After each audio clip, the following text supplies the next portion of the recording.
first is looking at this hellacious bracket, and we're going to get into the nitty gritty here in a moment. But first, the first 2 rounds are always where it's the most exciting. That's where you get a lot of those crazy upsets. That's where the, oh my gosh, how'd this happen? So, Kels, I'm going to let you lead the way. We're going to pick some upsets that we think could happen in this first round. So, what's an upset you have your eye on as we gander at this round of 64?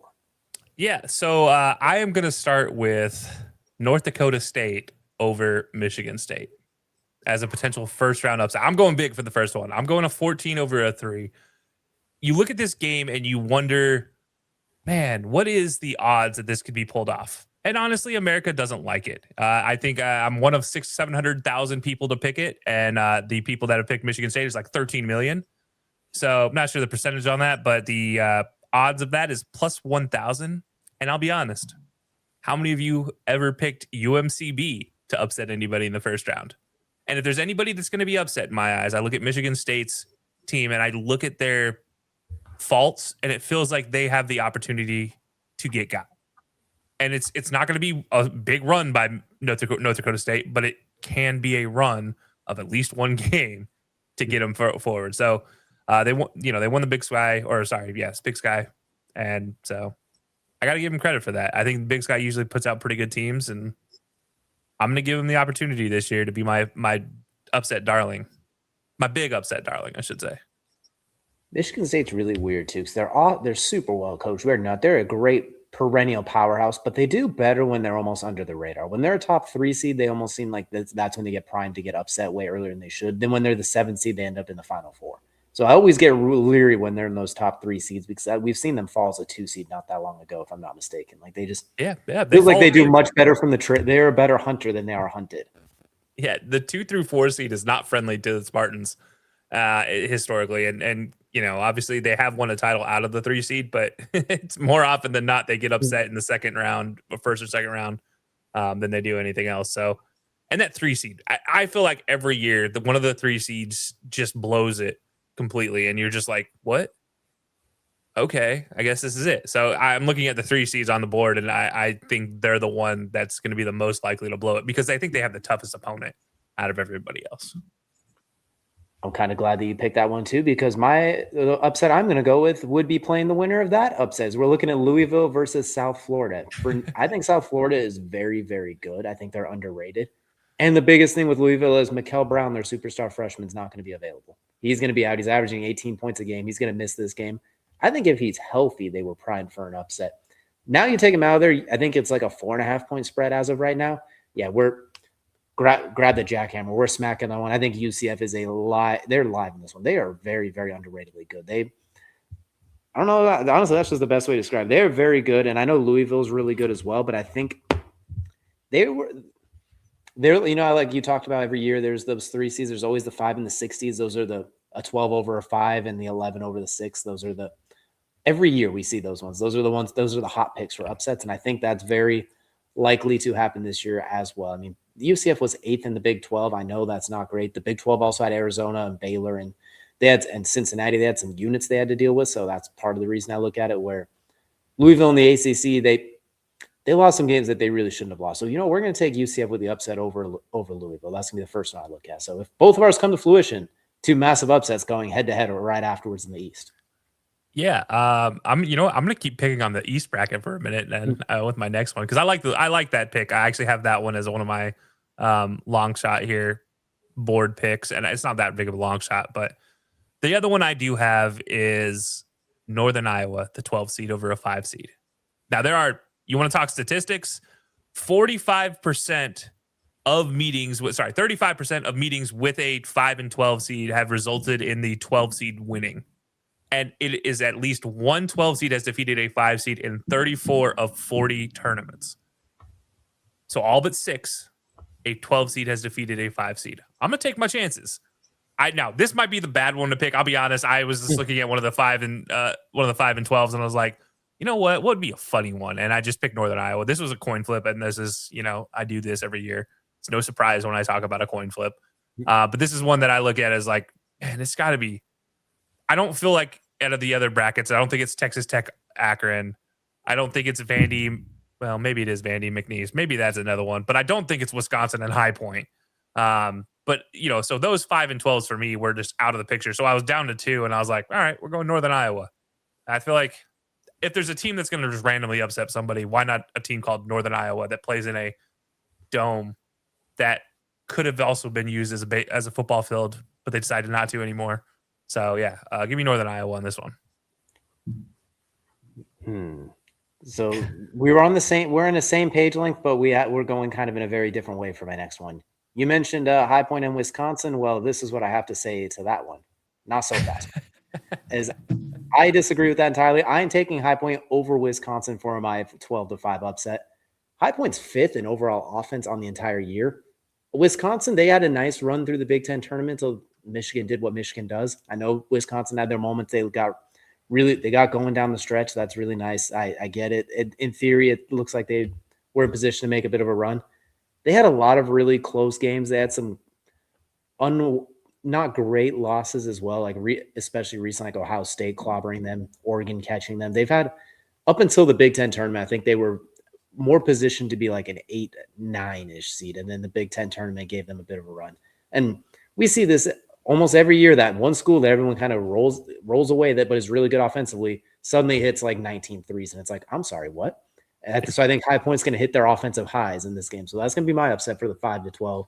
I think, like you said, there's a couple 5-12s. St. John's is, I think they can get got to because they are elite defensively, but sometimes offensively, it's like the ball goes in the hole, guys. What are we doing? So I think that could get in trouble. Where with Wisconsin and High Point, it's the opposite. It's like, can you stop anybody? Can we play a little defense here? Nope, we're trying. They just don't miss. This MF don't miss. That's what I think this game could very well be. So that's where I'm going to go with mine. And Kelsey, we got one more upset from you. I know you're looking through this. There's a plenty of them that you like, but you only get one more. All right, I'm going to go with the other 5-12 that I was talking about because I did pick it. I am going McNeese over Vandy, and I do think that's another one. We all know McNeese has been the last couple years not in the last couple years, the last year, 2 years, I guess. Yeah, it's been 2 years. The darling of March Madness, and we all know their entertainment value. But yeah, I think this one versus Vandy, if you look at them defensively, McNeese is very, very good, and offensively, they're equal. It seems like that's a chance there. McNeese, if nobody knows McNeese, it's a Louisiana team. It's based in Louisiana, and they are very good. So that's where all the athletes come from. And be careful. I believe it's Indy. Man, I might be wrong anymore. It might not even be Louisiana anymore. But they're a Southern team. They get all the athletes that don't go to your big schools, your SECs, your ACCs. So, yeah, I'm going to take McNeese as an upset over Vandy, and nothing against Vandy, who is also Southern school, but you're a little too nerdy for me now, Vandy. So go McNeese on this one. I do like McNeese. I do think there might be a little bit of Vandy hatred in there as well, just a touch. Maybe not a lot, but there might be a touch. I have nothing against Vandy in every other sport but basketball. I hate their basketball team, and it has nothing to do with the team itself. Purely everything to do with that stupid raised floor they play on at home. It's the dumbest thing ever. I hate it so much. But anyways, it actually doesn't have anything to do with this. It was just McNeese. I'm just, again, flipping a coin.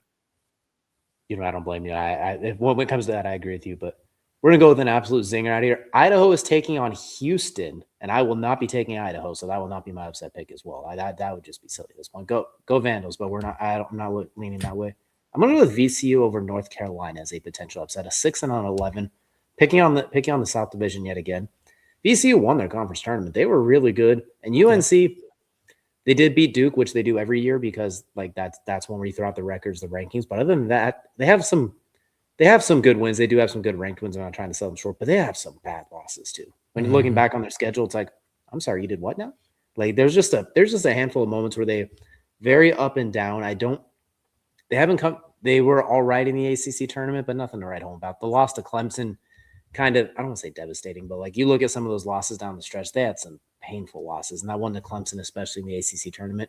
I can see carrying over here, especially VCU, just another one where they could just randomly get out going. It's not like we haven't seen VCU randomly upset teams before. I mean, it's happened not very recently, but semi-recently. Like some people that watch this would remember. So give me VCU as a potential upset over North Carolina, who it's not the North Carolina we had watched. It's been a couple of years since they were truly a force of nature. So I think they can get clipped in this one, especially maybe looking ahead a little bit. Yeah. And here's a statistic for you for that. Last time a number 6 or all number 6 seeds won their meetings against number 11 seeds in a single tournament was 2004. So guaranteed almost 1 6 seed is going to fall to an 11 seed, and I wouldn't be surprised. I would be surprised if there was only one, honestly. Actually, no, I won't say that because then Well, I'll be tempted by him. You did pick South Florida and VCU, so those are both 11 seeds, and to be honest, I did as well. So it does say potential upsets down there, so I can't be held liable if somebody bets that and UCF gets absolutely clobbered. I will not be held liable for it. These are potential. If you I didn't bet them, but if you play March Madness, or you put a bracket together and you get mad when people are talking about potential upsets, and you obviously don't understand March Madness and you don't understand the craziness of March Madness, if you get mad that somebody got an upset wrong, the whole point of March Madness is Cinderella stories. That's the whole point of it. Like, maybe if you're playing, it's a completely different answer. I'm not playing. Do I look like I'm playing? No. What I'm doing is I'm watching and trying to have fun. And I want every Cinderella story to happen. So I might pick a 16 over a 1. You're just going to have to suck it up if you're dumb enough to pick that. Bet smarter, not harder. Use our friends over at Outlier if you actually want to bet better. But I'm actually looking forward to the conversations and the comments once this is all said and done, though. I will definitely be hitting some of those plus spreads for sure. And that's one thing I like about betting March Madness is some of those spreads are wild. So you'll see like plus 31. It's like, all right, I know Michigan's going to win, but I think they're going to win by 27, not 32. So sometimes you'll take that underdog to cover. And all they have to do is not get raked through the coals and walking barefoot on Legos and glass. As long as that doesn't happen, they'll cover in some cases. So that's where it's going to be fun. Maybe we'll throw out some bets tomorrow. Keep an eye on our socials for that. But we've talked about the early rounds. Now we got to get to where the fun happens. We're talking the Final Fours and who we think will be going to the championship. Kelsey, we're going to take a look at your Final Four and champion first. Go ahead and walk us through it. Yeah. So walking through it, I mean, it seems pretty simple. Number 3 Gonzaga versus number 3 Virginia. On one side of the bracket, on the other side, you have a number 1 and a number 2 in Florida and UConn. I do think Florida's the better team against UConn. I like both of them. They both have great odds to win. But for me, I look at Florida as the better of the two.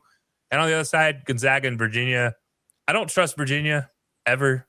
Even when they won a title, I didn't trust Virginia. But I trust Gonzaga to be a little bit more surprising. They have literally, for as long as I've been alive, been a contender every single year, or at least been competitive in the tournament. And this is a year they're a contender. And every year they're a contender, they make a run at it and either fall in the Final Four or fall in the Elite Eight. But they've recently been able to make it to the championship game. So I got Gonzaga versus Florida. And then in that game, it was a coin flip again. And I'm going with Gonzaga over Florida for this title. Interesting. All right. I'm not as high on Florida, but I do love seeing the Zags pull it off, considering they've been a powerhouse for like a decade and it feels like they always have just been slightly short. There's like the time they were undefeated and they got absolutely obliterated by Baylor. So I think I'd be down for this. I'd love to see Gonzaga finally cut the net. And it'd be the first time since like 1998 a team west of the Mississippi won a title or whatever, however long it's been. So I'm all for it. It's time. We are due. Unfortunately, I did not follow suit with my pick. I did not do any of that whatsoever. Starting from mine, I got Arkansas coming out, going against Michigan. Darius is really, really good. Well, what he did in that SEC championship game, it was outstanding. I think players like that can do a number in March Madness, and they lock up as a full team. They're very well rounded. I'm not going to compare them to UConn and Kemba Walker because that's reckless, because that's an all-time run. But you can see like an adjacent version of that. Michigan can make the case as the best team. All-American power forward whose name eludes me at the top of my mind, but they're a unit top to bottom. They've been arguably, them and Arizona, the best team in the regular season all year. Everything you said about Vanderbilt, I took the exact opposite of it because I kind of don't love the way that division is laid out. I'm not huge on Florida, as I mentioned. I think they're right to get got. Houston, I think, is very good. I do wonder if just losing last year's championship by the skin of their teeth maybe comes back to haunt them a little bit this year. Like, just sometimes the demons of losing last year were so close too. Wasn't like it was literally a possession away. I just looked throughout that one. There's not a whole lot of firepower I see in there. Vanderbilt was really good in the SEC tournament. Honestly, if Arkansas and Acliff didn't go ballistic, they could probably be the SEC champions. And then Duke, Boozer's son leading the way, going to be a first-team All-American, potentially number 1 pick in the draft. And we already know Duke. Time in and time out, they're loaded top to bottom. I had them taking on Arkansas in the championship. I'm giving it to Duke.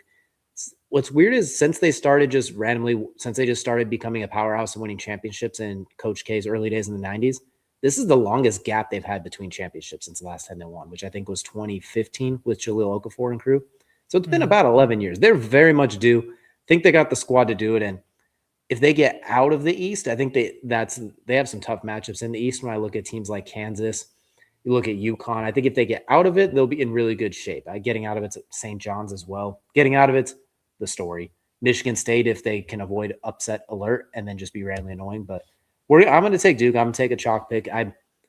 Last year kind of let us down with not nearly as many upsets as we'd like. So this year I'm being a touch more cautious, and in other cases a lot more reckless, like Vandy and Arkansas. But the other two sides, we're going to be a lot more cautious throwing in some one seeds because something tells me NIL is going to keep a lot more of the chalk picks chalky, if that makes sense. There's not going to be quite as much spread. I hope I'm wrong. I'm hoping we get the upsets galore. I hope my bracket gets destroyed in a USNBC or something like that ends up in the national championship game. So I'm hoping that my bracket stays safe, but everybody else's gets destroyed with upsets. That's what we're getting. I was like, we want the $1 million winners.